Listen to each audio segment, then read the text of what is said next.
Hello friends, আজকে আপনাদের সবার সাথে আমি একটা খুবই গুরুত্বপূর্ণ টিপস শেয়ার করব। সেটা হচ্ছে, যেহেতু রমজান মাস সবার ঘরে কম বেশি ইফতারি বানানো হয় এবং এই গ্যাস প্রবলেমের জন্য দেখা যায় যে আমরা সময়ের আগেই ভেজে রাখতে হয়। ফলে যেটা হয়, ইফতারির সময় আলু চাপ বেগুনি যেটাই বলে না কেন সবগুলো কেমন জানি নরম হয়ে যায়, মোচমোচে ভাবটা থাকে না। আর সেই সমস্যার সমাধান নিয়ে আমি আজকে এসেছি।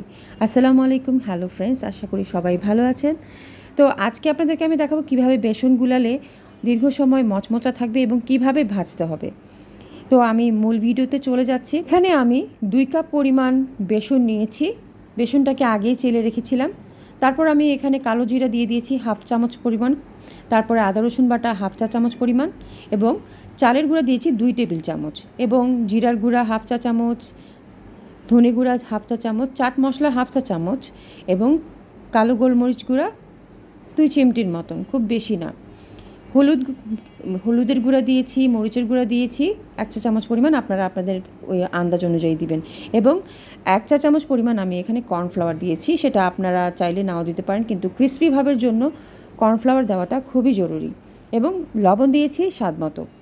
এরপরে খুব ভালো মতন গুলাতে হবে, এবং ব্যাটারটা আপনারা দেখতেই পাচ্ছেন বেসনের কীরকম ঘন হতে হবে, খুব পাতলাও না খুব ঘনও না।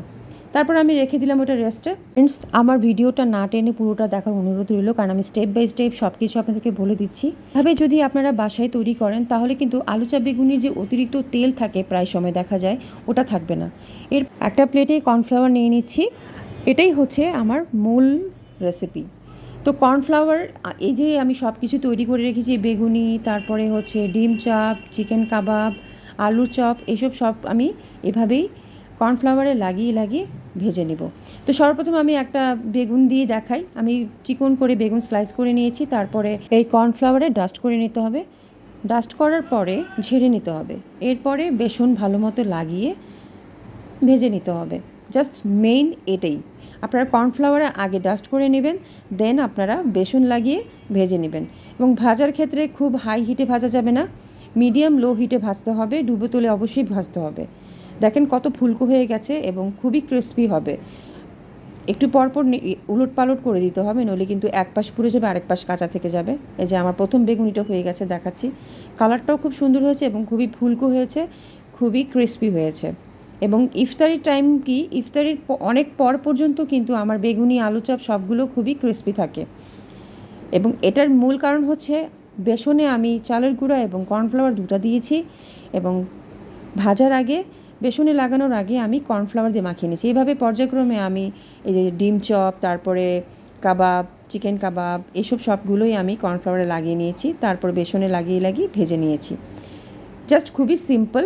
এই টেকনিকটা যদি আপনারা অ্যাপ্লাই করেন তাহলে কিন্তু আপনাদের ইফতারিও হবে খুবই মজাদার। তো এইভাবে আপনারাও অবশ্যই বাসায় ট্রাই করবেন। দেখেন প্রত্যেকটা বেগুনি কিন্তু আমার খুবই ফুলকো হয়েছে এবং খুবই ক্রিস্পি হয়েছে।